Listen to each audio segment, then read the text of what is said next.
자, 금강산매경론이에요. 경부터 읽고 하겠습니다. 554페이지 경 한번 보십시오. 이때에 지장보살이 말하였다. 일체의 모든 법상은 두 언덕에 머물지 않으며 또한 종류에도 머물지 않습니다. 예. 심식도 또한 이와 같다면 어떻게 모든 경계가 마음으로부터 일어난다고 할 수 있겠습니까? 만약 마음이 경계를 일으킴이 있으면 이 마음 또한 경계를 따라서 일어난 것이라면 어떻게 일어남이 없는 마음이 경계를 일으키며 경계로부터 일어남이 있겠습니까? 예, 이게 저게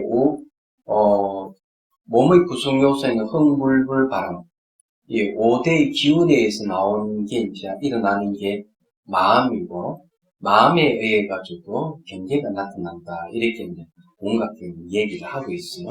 그래서 여기는 일으킴이 없다. 경계를 일으킴이 없는 마음이라고 그랬죠. 일어남이 없는 마음이 어떻게 경계를 일으키고 경계로부터 일어났냐 물었어요.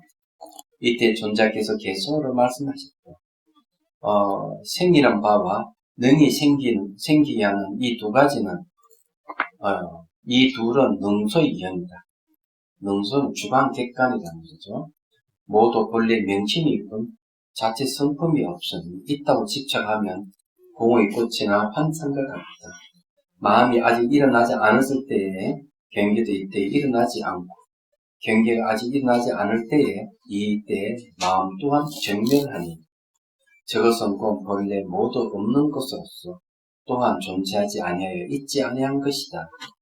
그러니까 이 생긴 바와 능이 생기는 이 두 가지라 하는 게 주관과 객관을 얘기하고, 주관은 마음을 얘기하고 객관은 이 경계를 얘기하는 거죠. 주객이 서로 상대해서 일어나고 사지는 것인데 경계가 없으면 주관이 마음도 없다 이런 이야기를 하는 거죠. 얘기하자면은. 그래서 마음이 일어나지 않으면 경계도 일어나지 않고 경계가 일어나지 않은 마음은 늘 정밀하다. 그래서 주관, 객관이 상대하고 있는 건 늘 정밀하다. 이렇게 얘기합니다. 자, 일어남이 없는 식은 또한 없는 것이거든요. 어떻게 경계에 그에 따라서 있을 수 있겠는가. 그러니까 이 일어남이 원래 식은 일어남이 없다는 걸 얘기를 해요. 그렇다면 마음이 일어나면 가까이 현상이 생기고 마음이 사라지면 가까이 현상이 사라진다 하는 거. 이건 어떻게 그러면은 이해해야 될 것이냐 하는 문제인데, 이건 대승기신론에 나오셨어요. 마음이 일어나면 가까이 현상이 생기고 마음이 사라지면 가까이 현상이 사라진다. 근데 그 마음 자체가 자성이 없다면 마음이 따라서 일어나는 경계도 자성이 없는 것이죠. 그래서 여기서 이야기하는 게 자성이 없는 시기, 일어남이 없는 시기라는 거죠. 그죠?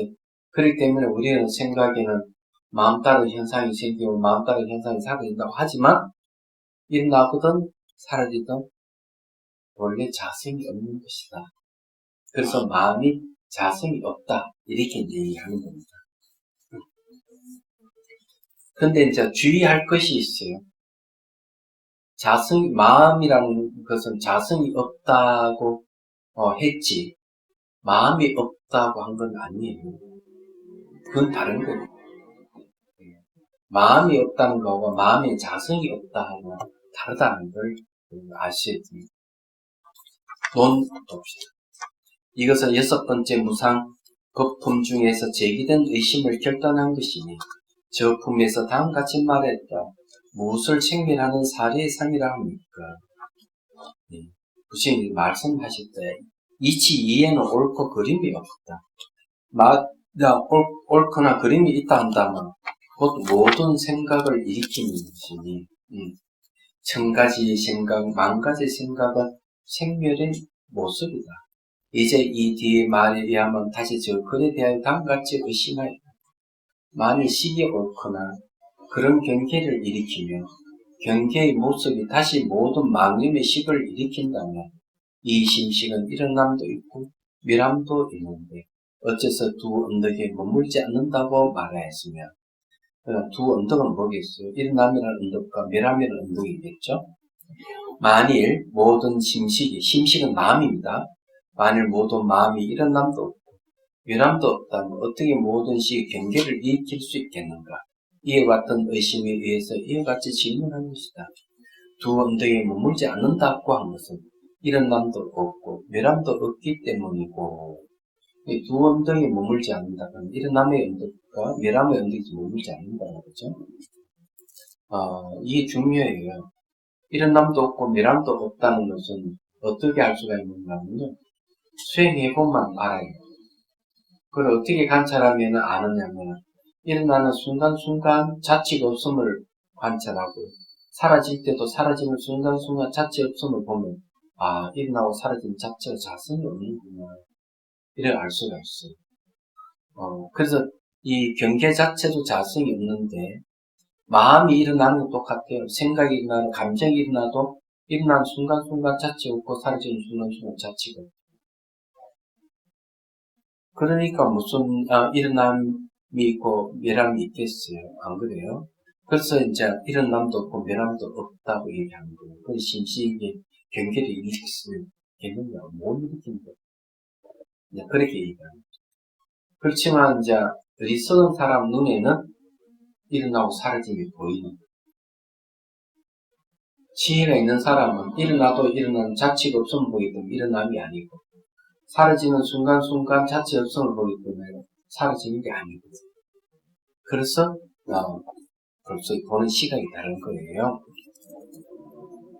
종류이든 머물지 않는다고 한 것은 그러면서도 하나가 아니기 때문입니다. 심식에 이미 그래야 일어남도 없고 멸함도 없는데 어떻게 옳고 그런 경계가 시골부터 일어나겠는가? 이런 걸 이제 여러분들이 이해하려면 이렇게 이해를 하십시오. 색 안경을 끼고 보면, 파란색 안경을 끼고 보면은 모든 게 보이는 게 파란색으로 보여요. 그런데 파란색 안경을 끼지 않고 보면은 파란색 색깔이 일어나고 사라지는 그런 게 없는 거예요. 그래서 그 안경을 벗어버리면은 그런 게 색깔로 보이는 게 없어지듯이, 여기도 똑같은 거. 일어나도 일어나는 자체 없고 사라진 자체 없음을 봐버리면, 일어나고 사라지면 아무리 봐도 그건 자체가 없는 거예요. 자성이 없다, 이렇게 하는 거. 왜 머물지 않는데 일어남도 없고 미람도 없다, 이렇게 얘기하는 거예요. 만일 마음이 경계를 일으킨다면 마음 또한 경계로부터 일어나니, 어떻게 일어남이 없는 마음이 경계를 일으키며 경계로부터 일어남이 있겠는가? 이런 의심을 없애기 위하여 세 개송을 말씀하셨다. 세 개송이 그런 곧 둘로 나누어지니 처음의 한 개송은 그 도리를 나타내었고 뒤에 두 개송은 상이 일어난다는 집착을 깨뜨렸다. 그래서 이게 일어나는 순간순간도 자취가 없기 때문에 일어난다는 집착을 깨뜨리는 거죠. 사라지는 순간순간 자취가 없기 때문에 사라진다는 집착을 깨뜨리게 되는 거예요. 그래서 일어난다는 집착을 깨뜨렸다 하는 말을 하는 거예요. 처음 가운데 이 둘은 능과 소의 연이다 한 것은 주간, 객간, 연간은 인연연자, 그죠? 조건이 되는 거죠. 서로가 조건이 돼서 소를 조건해서 능을 조건해서 소가 일어나 그러는 거예요. 능소는 주관과 객관을 얘기하고 마음과 경계를 얘기합니다. 한 것은 너가 생각하는 마음은 능생이고 경계는 소생으로서 다만 허망하게 능력과 소연을 집착하는 것임을 말하는 것이니 모두 본래 명칭일 뿐이고 자성이 없다. 이름이 그럴 뿐이고 자성이 없다. 그래서 자성이 없는 거하고 아무것도 없는 거하고는 구분해야 된다. 이걸 구분 못하는 사람이 너무 많아요. 자, 없다 하는 무와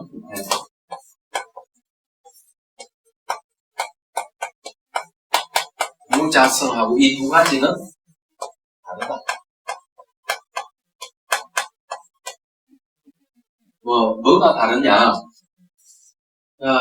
찻잔이 이렇게 있다면, 무 하는 것은 착자이 없다는 거죠. 착자 이게 전체를 다 부정하는 이 부정하는 어떻게 무락하는 입장에서는 우리가 없는 것이. 그럼 무자성이라고 하는 건 뭔가 하면 이 착자는 이 모양이 있어요. 색깔도 있어요. 단지 여기에는 고유한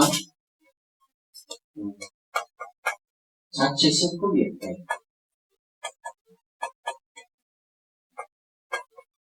이런 것이. 이 현상을 부정한, 형상이나 색깔을 부정하는 게 아니고, 이 내재하는, 이게, 내재하는 고유한 자체 성품이 없다. 이런 뜻이에요. 그래서 이게 없다는 무자성이 아닌 거예요. 자성이 없다. 이 말은 이거는 그런 거죠. 이 자성이 없다. 이런 뜻이에요. 자성이 없다 하는 말이 이제 이 말인데, 이런 말하고 바꾸서 말하면 내재하는 고유한 자체 성품이 없다. 이런 뜻입니다. 그래서 일어나고 시각적으로 일어나고 사라지는 게 보이더라도 자성이 없다 하는 시각에서 보면 아무리 일어나는 게 아니고 사라져도 사라지는 게 아니라는 것이죠. 그래서 우리가 사는 현실을 부정하는 게 아니죠. 뭐를 부정했습니까? 내재하는 어떤 고유한 자체 성품을 부정해버리는 것이죠. 그러니까 무해버리면 우리 살고 있는 현실 자체가 부정하는 것이 되는 거예요. 그래서 그걸 구분해야 된다 이 말이에요. 그런데 이해가 되시죠? 무하면 사람을 얘기하자면 무해버리면 없다 하라 사람 자체를 부정하는 거예요. 사람에 대해서 무자성하라면 그 사람에게 어떤 내재한 실체나 자아락하는 그런 내재하는 고유한 뭐가 없다 이런 얘기예요. 그냥 그렇게 이제 다르다는 걸 이걸 분명히 알고 보셔야 돼요. 그래서 너가 생각하는 식은 능생이고 경계는 소생으로서 다만 험하게 능연과 능이 반연하는 주체와 반연되는 소연을 집착하는 것임을 말하는 것이니 모두 본래 명칭일 뿐이고 자성이 없다. 그냥 없다가 아니고 자성이 없거든요. 만일 집착하여 있다고 얘기한다면 마치 홍의 꽃을 취하고 홍의 꽃이 없는 거죠. 없는데 홍의 꽃을 취한다는 거죠. 환상을 취하여 실제로 있다고 하는 것과 같으니 이 때문에 일어남도 없고 미람도 없는 것과 다르지 않다. 집착을 깨트리는 가운데 마음이 아직 일어나지 않을 때에 이때 경계도 일어나지 않는다고 한 것은 능생의 시기에 일어나지 않았을 때 소생의 경계가 이때 일어나지 않은 걸 설명한 것이다. 경계가 아직 일어나지 않을 때 식 또한 정멸하다고 한 것은 경계의 능생이 아직 있지 않을 때 그 소생의 시기 이때 또한 정멸한 걸 설명한 것이다. 멸은 정멸이니 본래 없음을 말하는 것이다. 자, 적한 고유할 적 번뇌가 고유하다. 멸하는 고통의 원인이 소멸했다. 이런 뜻이에요. 저것은 곧 본래 모두 없는 것으로서 뭐가 본래 없는 자성이라 하는 게 본래 없다 이 말이에요. 존재하지 아니하여 있지 아니한 것이다 라고 한 것은 저 두 능생 식과 경계는 본래 모두 없는 것이니 자 여기 이제 식의 입장에서 경계를 보면은 식이 능생이 되고 경계의 입장에서 식을 보게 되면은 경계가 능생이 되겠습니다. 그래서 거기에 식과 경계란 말을 두 가지 다 넣어서 얘기합니다. 어떤 시각에서 보느냐 이런 뜻이에요. 이미 능생이었고 또한 있게 하지 않기 때문에 존재하지 않는다고 하였으며 있게 하지 않으므로 뒤에 일어남이 없기 때문에 있지 않다고 했다. 일어남이 없어서 마음 또한 없다고 한 것은 이미 일어남의 뜻이 없는데 어떻게 식이 있다고 할 수 있겠으며 식이 없기 때문에 경계도 따라서 존재하지 않는다. 이 중에 곧 두 가지의 비단이 있으니 자, 이 중에 두 가지 비량이라고 있는데, 비량과 비교할 비자에 헤아릴 양자이거든요. 그럼 비교해서 헤아려서 안다, 이런 뜻입니다. 그럼 그 말은 뭔가, 요즘 말로 하면 추리입니다, 추리. 비량의 다른 이름 추리. 또는 추론이라는 말을 씁니다. 여기에 그 두 가지 추론하는 비량이 있으니 첫째는 식은 일어나지 않는다. 능생, 식을 일으키는 것이 없기 때문이다. 마치 타버린 시합과 같다 이고. 자, 비량이라고 하는 건 특징이 뭐냐? 사유한다는 거죠. 이 분석하는 건, 비교 분석하는, 생각하는 걸 얘기합니다. 직관이 아니에요. 그래서 비량의 목적은 뭐냐? 이것도 이제 알아두면 좋을 거예요. 자, 여기 인식하는 게 두 가지 있어요. 자, 혈량이 있고 비량이 있습니다. 혈량은 자, 눈앞에 현물질인 것, 눈앞에 있는 것을 가리기 때문에 직관이에요. 이거는 비량은 뭔가는 추리를 얘기합니다.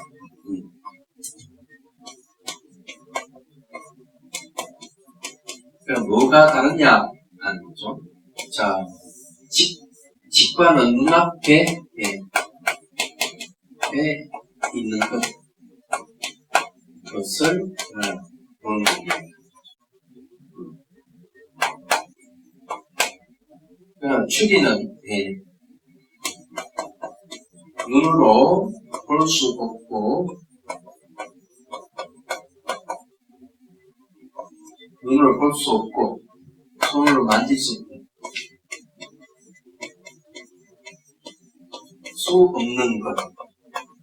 없는 것을 추리하여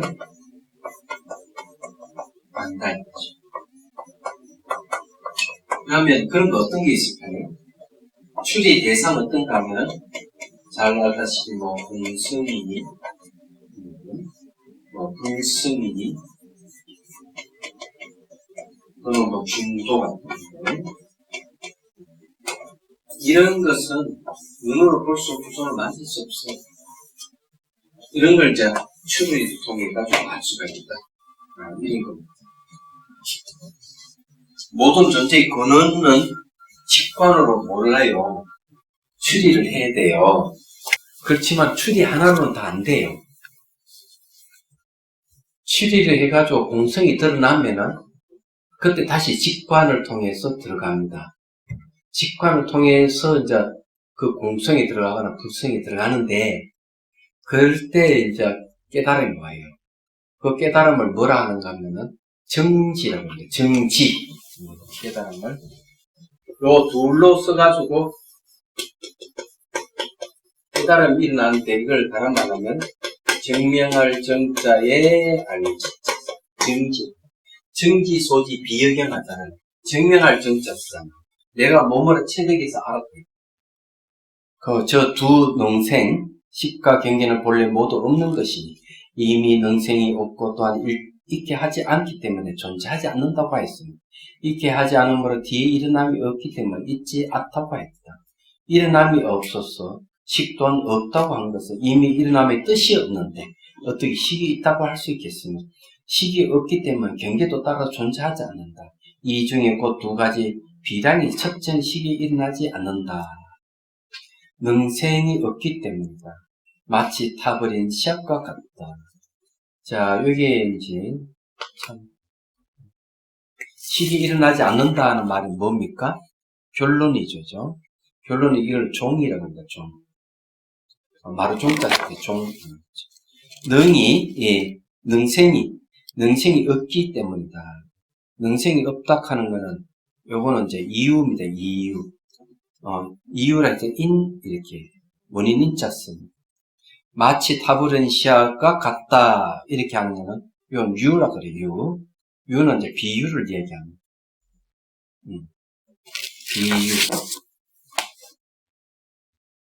비유 유자를 어떻게 쓰더라고요? 그게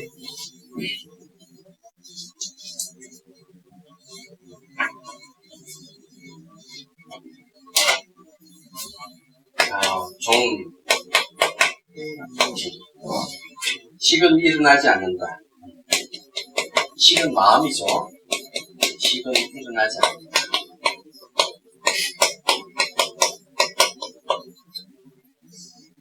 이 원인이 뭐냐? 원인이 뭔가 하면은, 능생이 없기 때문에.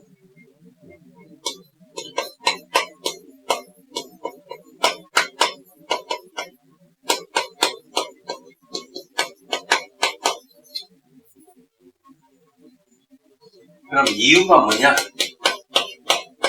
네. 비유가 뭐냐? 비유. 마치, 답을 시작.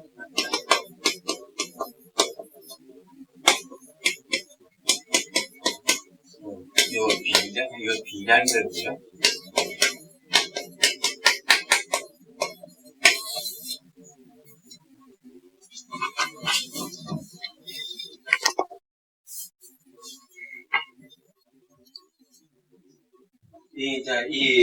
종이유 하는 게, 요게 이제 결과죠, 결과. 결과, 원인, 비유. 요렇게 세 가지로 되어 있어요. 요, 아리스토텔레스의 3단 논법하고는 다릅니다. 아리스토텔레스의 3단 논법은 원인을 얘기하죠. 능생이 없기 때문에 그 결과로 뭐가 없느냐? 마음은 일어나지 않는다. 이렇게 얘기해요. 그런데, 불교에서 말하는 인식논리학, 이게 인식논리학인데, 인식논리학 결과는 먼저 얘기합니다. 마음은 일어나지 않는다. 이유가 뭐냐? 영생이 없기 때문에. 비유를 들면 마치 타버린 시작과 같다. 이렇게 이제 얘기합니다. 이렇게 논리를 전개를 하는 거죠. 그래서 이게 능이 생하는 게 없다 하는 증명하기 위해서 이제 이런 논리를 쓰는데, 이게 왜 타당성이 있느냐, 이런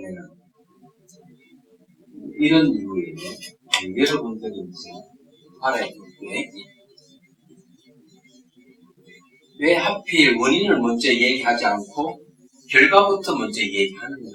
이게 참 궁금할 거예요. 자, 여기 이제 소나무가 있죠. 자, 여기는 이제 소나무 씨앗이 있다, 씨앗.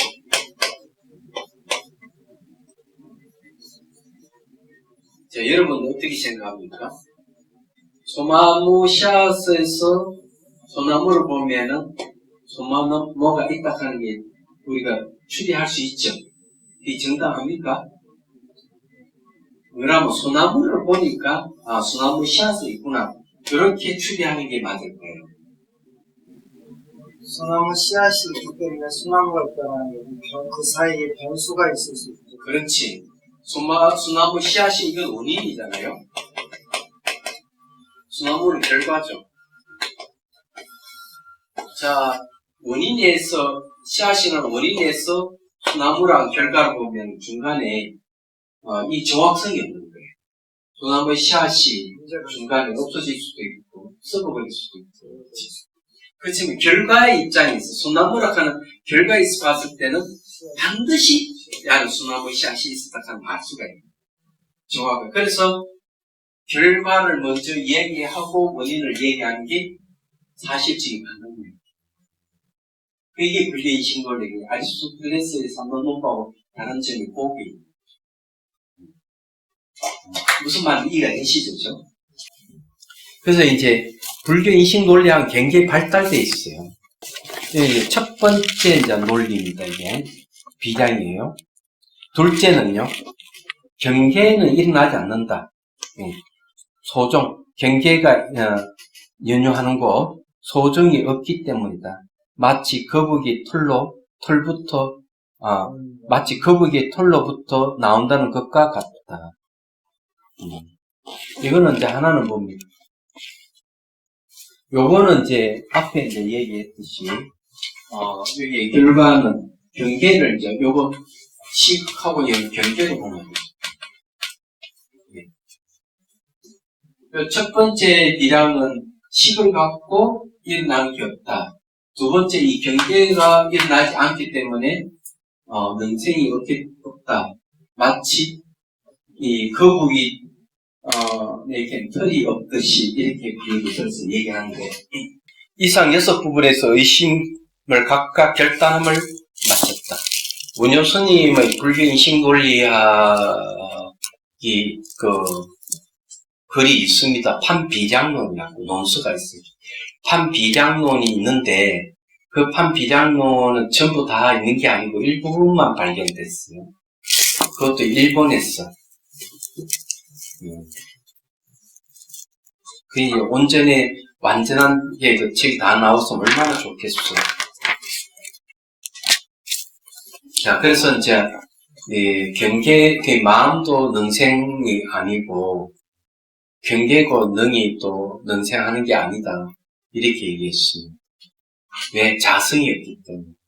그러면은 뭐가 일어났다 사라졌다 하는 것은 전부 다 착각이죠. 착각이고 본래 자성이 없기 때문에 뭐가 있어서 생기는 게 없고 뭐가 있어서 사라지고 하는 그런 건 없다는 거죠. 경자 558회 경 봅시다. 이때에 지장보살이 말했다. 법의 모습, 법상은 이와 같이 안팎으로 모두 공하며 경계와 지 두 가지 덤미는 본래 정밀한 것이다. 지락하는 지혜를 얘기합니다. 그러나 여기서 말씀하신 실상은 참된 공이니 이와 같은 법은 곧 모은 것이 아닙니다. 뭘 모아서 이루어진 건 아니다. 그죠? 본래 그렇다. 이 말. 자, 원효쌤 논봅니다. 이 아래는 두 번째로 말한 것 총괄하게 결정하는 것이니 6가지 결단은 병이 아니다. 약임을 전체적으로 결정한 것이다. 그 가운데 두 부분이 있으니 먼저 병이 아님을 결정하였고 뒤에 약임을 결정하였다. 병은 사실은 약을 먹으면 병이 없어지죠. 그런데 본래부터 병이 아니라면 약도 또한 필요가 없는 겁니다. 처음 가운데도 두 부분이 있으니 자신이 묻는 것과 결정하여 허락한 것이다. 질문 가운데 법상은 이와 같다고 한 것은 앞에서 말한 6부분이 법의 모습을 총괄하여 이해한 것이고 안과 밖, 안팎이라 한 것은 식은 아니고 경계는 바깥이기 때문이다. 두 가지 덤이라고 한 것은 경계와 지혜가 많기 때문이고 모은 것이 아니다 한 것은 생사에 잡다고 물든 근심을 모으지 않는다는 것이니 악취공이 모든 근심을 다시 모으는 것과는 같지 않기 때문이다. 자, 여기에서는 이야기는 이 경계와 그 지혜가 많기 때문에 덤이라는 말을 써요. 그렇지만 이거는 모은 것이 아니다고 한 것은 뭘 얘기하는가 하면은 이 잡다운 거짓거리를 모으지 않는다는 거죠. 왜 그럴까? 지혜가 있으면 지혜는 거짓국경을 다 없애버리기 때문에 모으지 않는다 이런 뜻이에요. 그런데 악치공은 뭐예요? 악치공은 잘못된 견해잖아요. 잘못된 견해이기 때문에 모든 근심을 다 모으는 것과 그것을 이제 악치공이라고 하는 거죠. 그걸 잘못되게 알면은 무기공이라든지 공을 무기로 본다지, 공이라 하는 것은 마치 실체가 있는 같이 생각되고 이러면 그만 거기서 온갖 근심이 다 생기고 온갖 견해가 다 일어난다 이게 그런 이야기예요. 그렇지만은 이 경과 지는 번뇌를 없애기 때문에 그런 악치공과는 다르다 이렇게 얘기합니다. 거기에 559페이지에 보면 악치공에 대한 이야기가 나옵니다. 또는 박치공이라고도 합니다. 만유가 실제하다는 사상을 고집한 이에게 그 잘못된 소견을 제거하기 위하여 공하다고 말하는 걸 듣고 그것을 공무하다는 아무것도 없다는 뜻으로 잘못 해석하여 불교의 본뜻에 맞지 않는다. 그러니까 공하는 건 자성이 없다는 것이지 아무것도 없는 공부를 얘기하는 게 아니다. 악치공이 얼만큼 잘못 알고 있는지를 알 수가 있죠.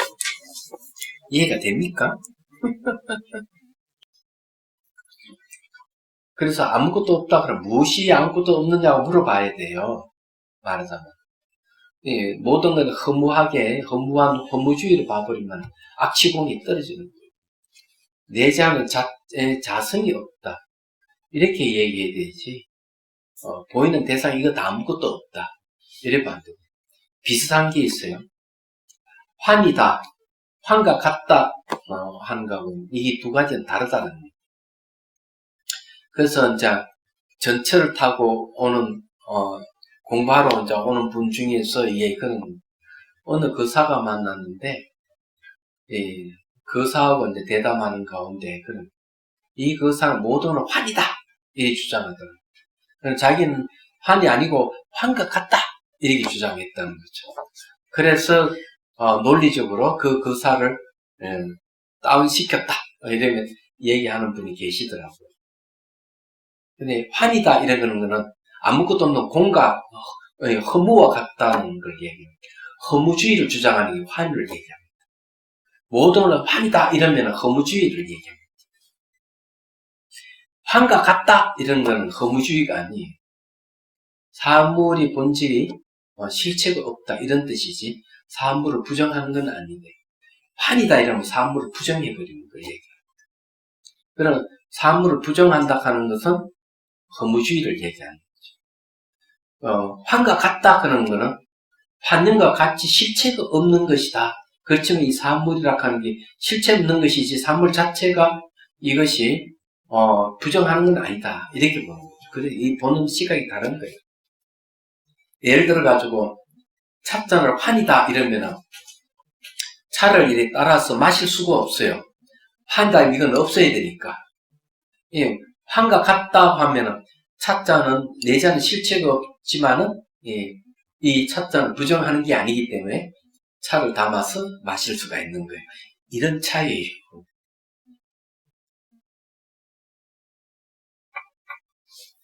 자, 경 봅시다. 부처님께서 말씀하셨다.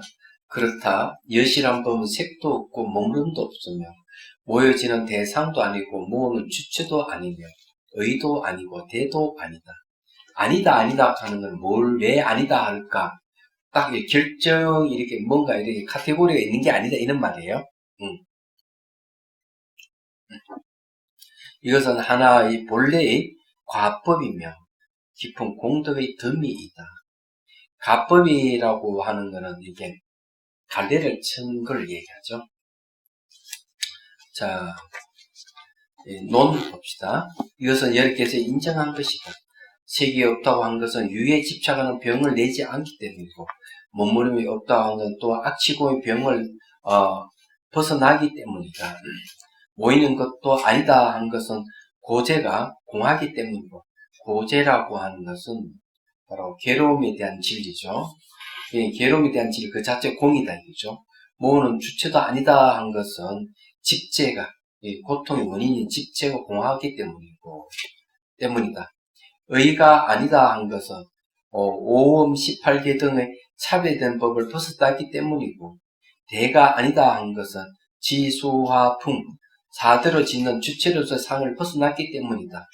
하나의 본래의 가법이라 한 것은 하나의 본각이니 이것이 근본이 되어 모든 행위와 모든 공동을 낼 수 있기 때문이다. 본각의 본래 깨달음이네요. 우리의 본래 깨달음은 마음의 본성입니다. 그런데 과에 두 가지가 있다. 첫째, 잡념의 관은 모두 본식을 말하니 그 뜻은 위에서 말한 것과 같고 둘째는 순정의 관은 하나의 본각을 말하니 이 글에서 설명한 것과 같다. 자, 잡념의 결과는 뭘 얘기합니까? 본식이라 하는 아리아식을 얘기했는데 아리아식의 본질이 청정식이지만은 그 아리아식 안에 수많은 종자를 갖고 있죠. 그 종자를 갖고 있기 때문에 잡념이란 잡다하게 물들어 있다 이런 말이에요. 자, 순정이 과락하는 거는 아주 순수하고 깨끗하다는 거죠. 그 결과는 뭐냐? 이렇게 본각이다 이렇게 얘기해요. 이 관은 그 관이에요. 가법의 관입니다. 죄송합니다. 결과의 관은 아닙니다. 그러니까 과락하는 말은 이런 거죠. 나는 분노가에 속하고 저분은 지혜가에 속한다. 이런 과를 얘기해요. 나는 경계학과에 나온 사람, 저 사람은 철학과에 나온 사람. 과락하는 건 그런 과를 얘기합니다. 예? 갈래의 과를 얘기합니다. 그래서 첫째 잡념의 갈래라고 하는 것은 본식 아리아식을 이야기하고 순정의 갈래는 본각을 말한다 이런 뜻이에요.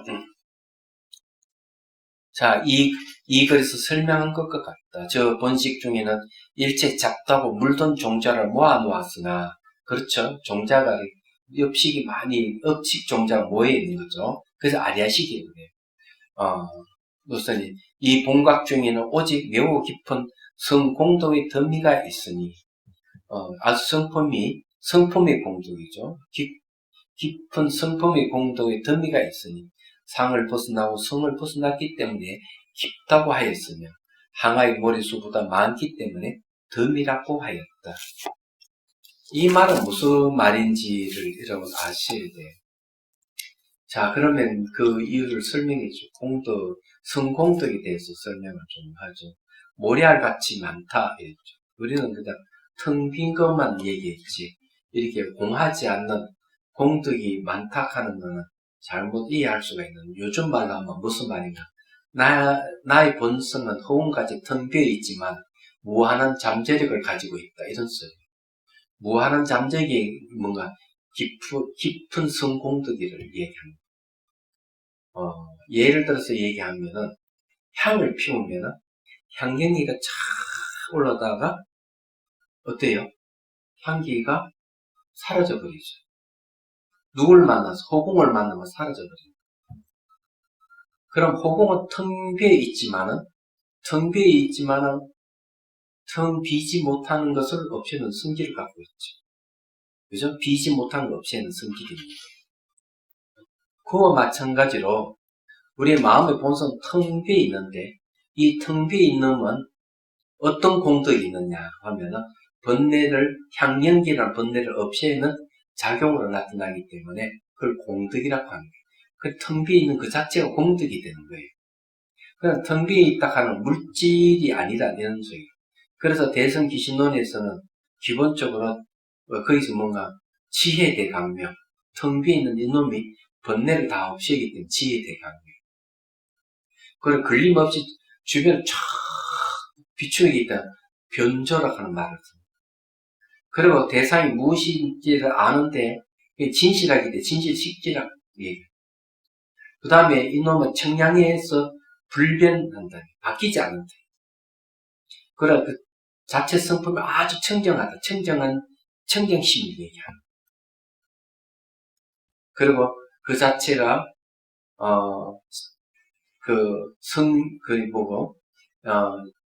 뭐라는가 하면은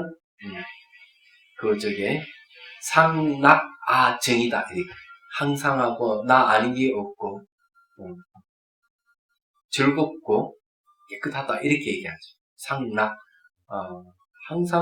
항상하고 즐겁고 나이고 정 깨끗하다 이렇게 얘기해요.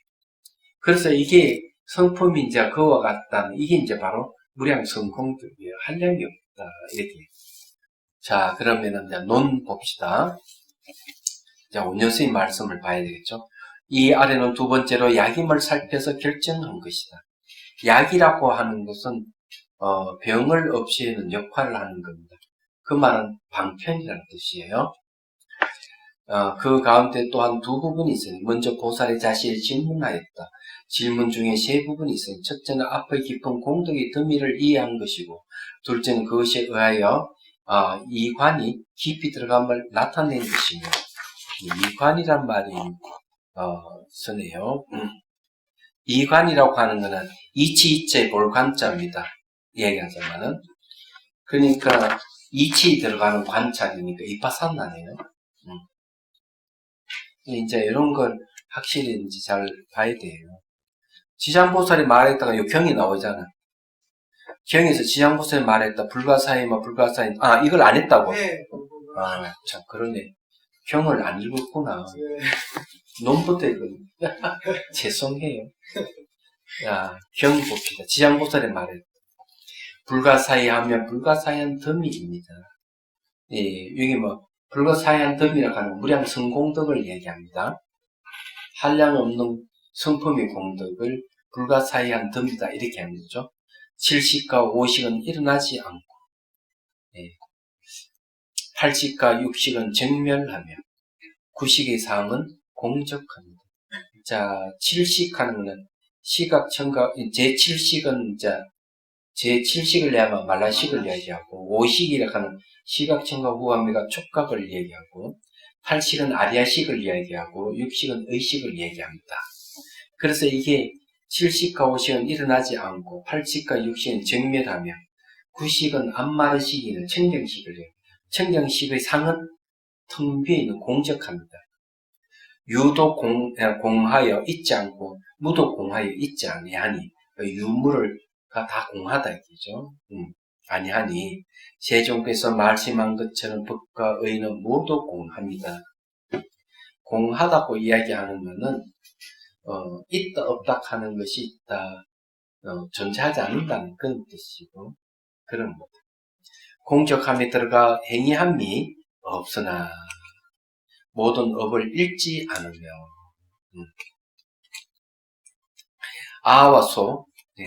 아락한 나락한 아소락하는 건 나의 것, 이런 거. 나와 나의 것, 능과 소, 주관과 헷갈리죠. 능과 소의 신견이 없었어. 이 몸의 견해, 신견이라고 하면 몸 안에 주재하는 자아를 신견이라고 해요. 신견이 없었어. 안과 밖의 결사가 모두 적정하기 때문에, 결사는 맺고 부리는 것이기 때문에 번뇌를 해. 번뇌는 자꾸 결박하기 때문에 결이라고 하고, 번뇌가 우리를 막 부리먹기 때문에 사라고 하는 겁니다. 불일사자죠. 그래서 결사가 모두 다 적정하기 때문에 고유하다는 거죠. 욕구도 거쳐집니다. 이와 같이 이치로 관한 이관은 해와 정의, 지혜와 정의, 진실하여 여여합니다. 존자께서 항상 말씀하신 이런 공적한 법은 좋은 약일 것입니다. 지혜와 선정이 진실하다. 그래서 근데 왜 진실하느냐? 이는 이치로 관찰하기 때문에 그렇다. 이렇게 이건 좋은 약이라고 하는 번뇌를 없애는 약이다. 이런 얘기고요. 자, 그 다음에 제가 그냥 이렇게 얘기해도 이해가 되죠? 예? 하나하나 설명하면 한 주까지 1시간 강의해야 돼요. 근데 이건 뒷부분이니까 대충 끝만 취하면 되지 않을까 그런 생각을 해요. 자, 원효 스님 말씀 들어봅니다. 이 아래는 두 번째는 약임을 살펴서 결정한 것이다. 그 가운데 또한 두 부분이 있으니, 먼저 보살이 자신이 질문했다. 지장보살을 물었다는 거죠. 질문 중에 세 부분이 있어요. 첫째는 앞의 깊이는 공덕의 덤미를 이해하는 것이고, 불가사양 덤미입니다. 둘째는 그것에 의하여 이치로 관하는 것이 깊이 들어감을 나타낸 것이며, 셋째는 좋은 약을 뛰어난 덕을 자세히 물은 것이다. 지장보살에 대한 이야기죠. 질문한 것에 대해서 이제 풀어내는 겁니다. 처음 중에다 세 부분이 있으니, 처음은 이제 앞에 깊은 공도의 덤미에 대한 이야기입니다. 처음 중에는 세 부분이 있으니 전체적으로 나타낸 것과 각각 나타낸 것과 뒤에 다시 총괄하여 맺는 것이다. 불가사의한 덤이라고 하는 것은 상을 벗어나고 성을 벗어난 공덕을 전체적으로 나타낸 것이다. 여기는 성상을 벗어났다. 상은 모양이고 성은 실체가 없는 비어있는 모양이 없는 걸 성이라고 해요. 그러니까 상과 성품 이 두 가지 다 벗어났다 이게요. 뭐가? 공덕이. 그래 벗어난 공덕을 전체적으로 나타냈다 이거죠. 각각 나타낸 중에는 먼저 상을 벗어났음을 설명하였고 뒤에 성을 벗어났음을 나타내었다. 처음 가운데 7식과 5식이 일어나지 않는다 하는 것은 두 가지 지말의 시기, 지말이라 하는 것은 근본이 아닌 거죠. 지말의 시기 공적함을 합하여 밝힌 것이니 항상 사용하는 식 중에 제7식이 지말이 되고 항상 작용하지 않는 것 중에 5식이 지말이 된다. 여기에 작용하지 않는다 그랬어요. 작용하지 않는다고 하는 마음의 움직임이 없다. 그 중에서 제7식은 말라식인데 자아의식인데 이 자아의식이 작동을 안 하는 거예요. 그럼 5식이 지말이 되는데 이놈이 또 작용하지 않는다. 그러니 작용하지 않는다 하는 건 내도로 대상을 감각으로 보지 않는다는 얘기예요. 그러니 인식 대상이 없다 이런 소리예요. 그래서 여기에 5식이 이제 지말이 된다 이래버리면 작용하지 않는 것 중에 5식이 지말이 된다 이래버리면 대상을 인식하지 않는다. 그 다음에 이제 제7식이 지말이 작용하지 않는다. 이러면은 주관적으로 작용 안 한다. 이 자의식이기 때문에. 그 다음에 8식과 6식이 정밀하다는 것은 두 가지 근본의 식이 정밀함을 합하여 밝힌 것이니 항상 작용하는 식 중에 제8식이 근본, 제8식이 아리아식이에요. 보고 듣고 하는 모든 정보를 마음이 저장하는데 이것이 근본되고 항상 작용하지 않는 것 중에 제6식이 근본된다. 이렇게. 자, 이게 제6식이 근본이 되는 육식은 뭔가 하면, 우리가 심식 중에서 가장 활발하게 작용하는 게 제6식이에요. 의식이 활발하게 합니다. 근데 이게 작용하지 않아버리는 것도 역시 똑같이 대상을 인식하지 않는다는 소리에 똑같고요. 그 다음에 제8 아리아식이 정멸하다고 했죠. 근데 이것도 작용하지 않는다 하는 거는 마음에 저장되어 있는 정보가 없다는 얘기예요. 종자가 다 사거리 없다 이 말이에요. 그래서 이거는 마음의 움직임이 없다. 이렇게 이제 볼 수가 있습니다. 자, 다음은 성을 벗어났음을 나타낸 것이니 구식의 상이 공조같다. 이게 이제 구식의 상이 암마라식인데 암마라식은 청정성을 얘기합니다. 그래서 청정한 성품을 벗어났다 이 말이거든요. 그래서 구식의 상이 공격하다고 하는 것은 제9식의 상 또한 자성을 고수하지 않기 때문에 자체 성품이 없고 자성을 안 갖고 있다는 거죠. 유도공하에 있지 않다고 하는 것은 상을 벗어났음을 거듭 이룬 것이니 팔식의 유상의 법이 공적하에 존재하지 않기 때문이다.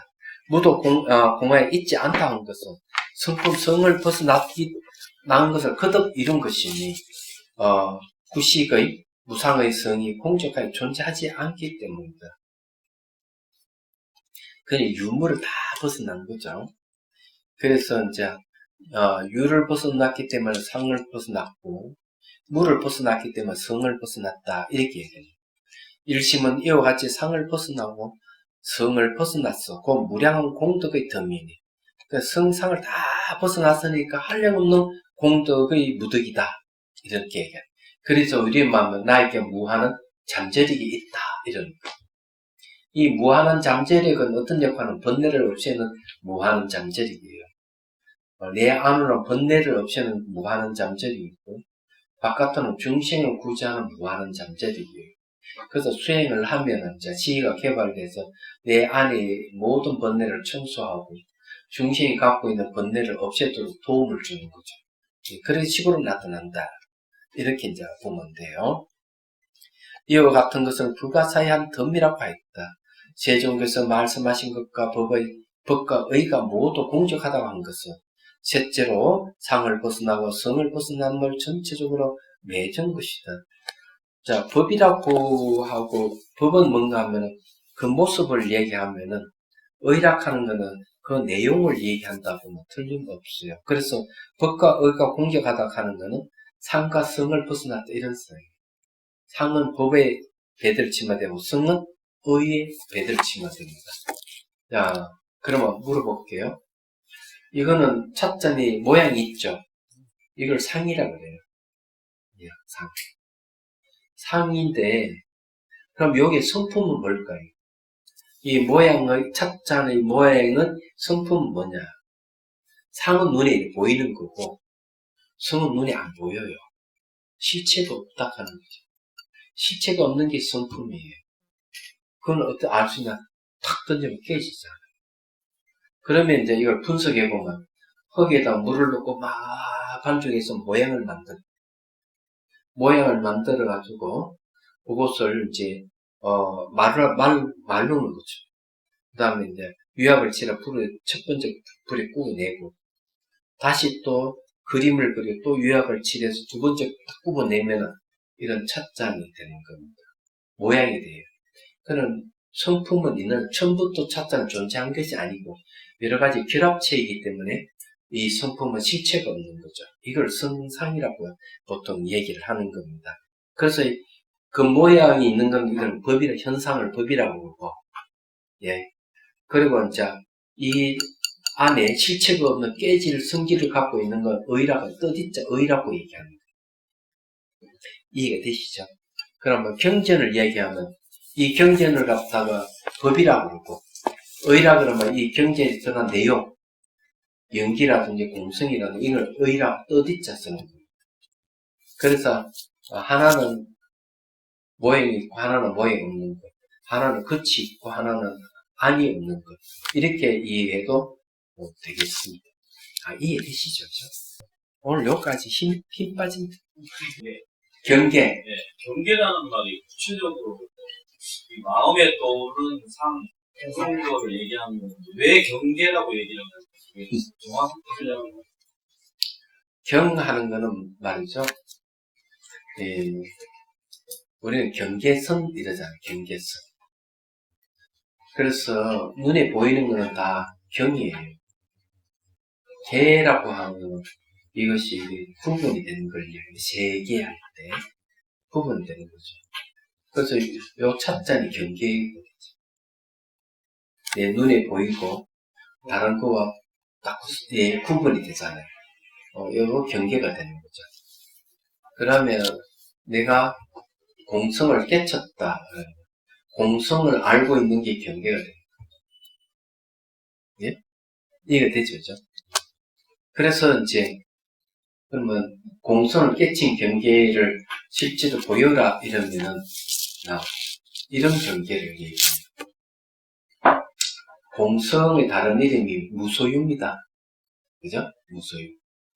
그래서 이제 강의를 하는데 무소유에 대해서 강의를 했어요. 무소유는 공이고 소유하는 바가 없는, 그래서 이제 이거는 실체가 없는 것이고 이렇게 얘기했더니 저는 소유가 있다고 생각하는데 스님 왜 무소유라고 합니까? 이렇게 요거는 이제 제자가 스승을 달아보는 걸 얘기합니다. 신뢰를 어느 정도 되는지 달아보기 위해서 제자가 스승에게 하는 얘기, 자기는 소유가 좋다 이러면서 그러니까 쉽게 말해 빡치게 하는 거죠. 스승을 화나게 하는 거죠. 얘기하죠. 그래서 그래 나오느라 그랬어요. 나를 업어라. 내가 그 스님 업혔어. 너는 소유하니까 얼마나 좋냐. 내가 너의 소유다. 이제 이렇게 살자. 너는 나를 소유하니 얼마나 좋냐 그랬어. 살 수 있을까? 못 살지. 내가 내 옆에 있는데 죽을 지경이지. 스님 무소유를 이제 알았습니다. 무소유 경계라고 그런 걸 얘기를 하는 거예요. 경계라고. 그런 경계는 수행의 경계를 얘기하는 거죠. 그렇지만 이 현상이 경계져 있죠. 경계 딱 지어져 있잖아요. 선이 분명하잖아요. 그죠? 그런 걸 경계라고 해요. 나의 경계를 넘어서지 말아라. 이러면. 사람은 기본적으로 주위에, 활동의 범위가 있어요. 그죠? 그런 경계를 무시하고 더 가까이 오면 사람은 밀쳐냅니다. 왜 가죠? 근데 사랑하는 사이 같으면 경계가 없잖아요. 사랑하는 사이는 경계가 없어요.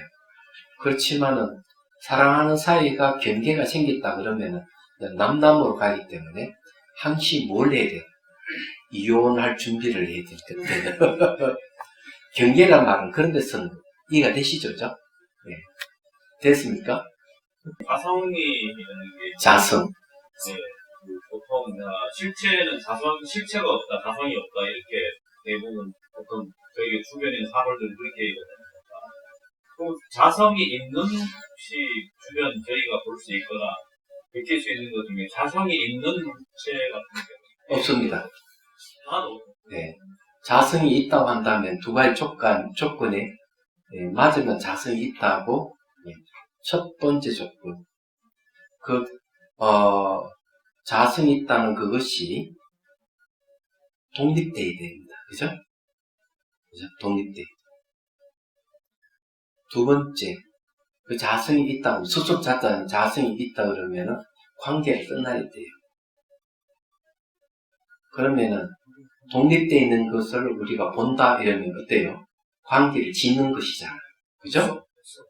그러면 관계를 짓는 것이기 때문에 독립된 게 아니기 때문에 자성이 없는 것이죠. 관계를 떠난다 그러면 우리는 볼 수가 없어요. 만질 수도 없고 인식 불가능이야. 그럼 우리하고 아무 관계가 없어요. 그런 게 대표적인 뭐가 있어요?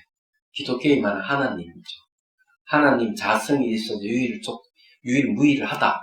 그럼 좋다 이래요. 그럼 자성이 있고 유일무이하다면은 하나님 우리를 모르고 우리가 하나님 몰라야 되는 거예요. 그렇잖아요. 관계를 맺는 순간부터 자성이 유일무이한 게 아니기 때문에. 그렇다면 그 하나님 우리하고 아무 관계가 없는 거죠. 근데 관계를 지으면서 유일무이하다 이러면 그건 거짓말이잖아요. 거짓이 되는 것이죠. 그래서 신학자들이 그에 대한 고민이 있는 거예요. 그게. 그래서 신학에도 과정신학이라는 게 등장하는. 하나님도 지금 계속 성장하고 있다든지 이런 식으로 얘기하는. 그 말은 자성이 없다 하는 걸 인정하는 것과 똑같은 것이죠. 그래서 이런 문제를 해결하기 위해서 막 대승 신론을 자기들 보고 자기들 마음대로 기독교식 번역도 하고 그러는 거예요. 얘기하자면. 그래서 이제 그런 딜레마가 있는 그게 신앙하고 관련이 있어요. 유일무이를 하다는 것이 부정이 되면 우리가 신앙생활을 할 수가 없는 것 같은 것이죠. 그렇지만 하나님과 우리와 관계를 맺는다면 유일무이한 게 아니게 되기 때문에 하나님이라는 말을 쓸 수가 없는 거죠. 하나님이 아닌 두 님이 되기 때문에 안 되는 거예요. 얘기하자면. 그래, 그런 문제가 발생한다. 그래서 이게 자성이 없다 하는 그런 뜻이 있는 거죠. 이런 이치가 있기 때문에 자성이 없다는 말, 다른 말 공성인데 어느 크리스찬이 달라이 라마 스님한테 이렇게 공성을 알려주십시오. 공성을 알고 싶습니다. 이러니까 달라이 라마 스님 단호하게 얘기해요. 당신이 공성을 알려고 한다면은 당신이 신앙을 버릴 수가 있다. 이렇게. 그냥 우리가 기독교나 불교 공통 관심사로서 사람의 연민에 대한 건 우리는 얼마든지 얘기할 수 있지만 이런 공성에 대해서 당신을 알고자 하고 이렇게 하면 당신이 신앙이 위험해지기 때문에 저는 권장하고 싶지 않습니다. 딱 그렇게 했죠. 그거 같은 거지. 그만큼 자성이 없다 하는 말이 굉장한 위력을 갖고 있다. 한 종교가 없어지는 거예요. 알게 됩니다. 이해가 되시죠?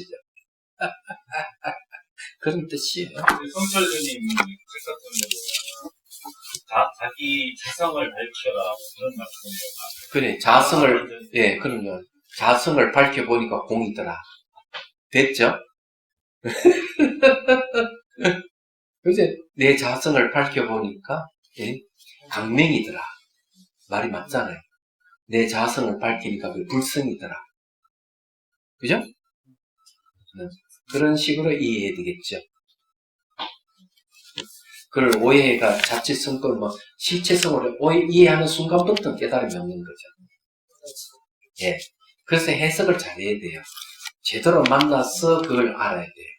왜 성가에서 자성이라는 말을 쓰는가? 어떤 실체가 있는 것이라는 뜻으로 쓰는 게 아니라는 얘기입니다. 그럼요. 그런 뜻이죠.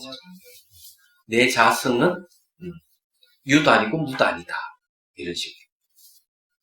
그렇게 얘기하죠. 그게 유도 아니고 무도 아니다 하는 말은 그 조주무자에 나오잖아요. 걔는 불성이 없다고 굳게 믿고 오는 스님이 걔는 불성이 있습니까 없습니까? 물으니까 유 이랬어요. 왜 유 했어요? 없다는 생각을 없애주기 위해서 유 한 거예요.